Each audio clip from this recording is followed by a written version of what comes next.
I checked into the MGM Grand Hotel in Las Vegas, walked to my room. It's about midnight. How far did I walk?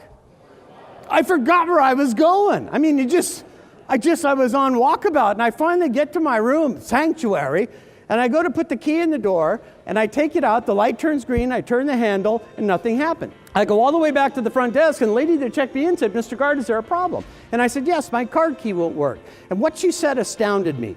She looked at me and she said, "Do you have an eel skin wallet?" I was not prepared for that, and she goes, "Let me show you how to operate it." She puts the key in, she takes it out, the light turns green, she turns the handle, and she goes like this. This other guy walks up and he goes, "Hey, my key won't work." And I said, "You got a eelskin wallet?" My seminars are based on a very simple premise, and it's this. Our days are a series of good and bad things. When something bad happened, I put my hand right here and I say, "Bummer." Try that. Bummer. Let it go. When something good happens, I do this. Woohoo! Try that. Sometimes you just do it in your mind. I've discovered that as I go through my day, it's going to be a series of what? Bummers and what? And with a little work, I can take the what and turn them into what? We all are overworked. We all are pushed to the edge, and they're just not looking anymore at how humor can help you deal with little situational stressors from time to time. It's like something bad happens, you need a way to recover. Humor can just be one more skill. These nuts are hot! They're supposed to be served cold. These nuts are hot. Go cool them down. Take his with you. Cool his down too. And he looks over at me and he goes, "You think that's funny, don't you?" And I said, "I do."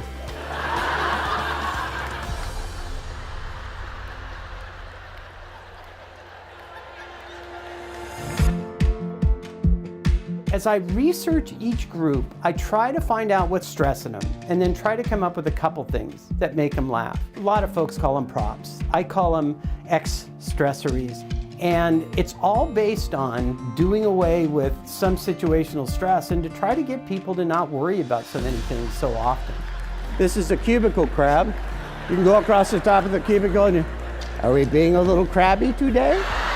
He had the entire group laughing hysterically, but he also was so good about having that message in there as well. The use of humor as a stress reduction tool in some very difficult jobs has been my entire life history. And it's not about being a comedian. I want you to learn to use this skill so that you learn to act and not react to the situational stressors that are all around you. What a great message, and out of all the years that I've been here, this is one of the most enjoyable speakers that we've had the opportunity to listen to.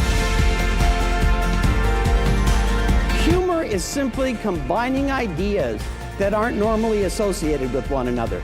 It's at the heart of creativity. It is learning to see things differently. And when you change your perception, you actually create a different reality.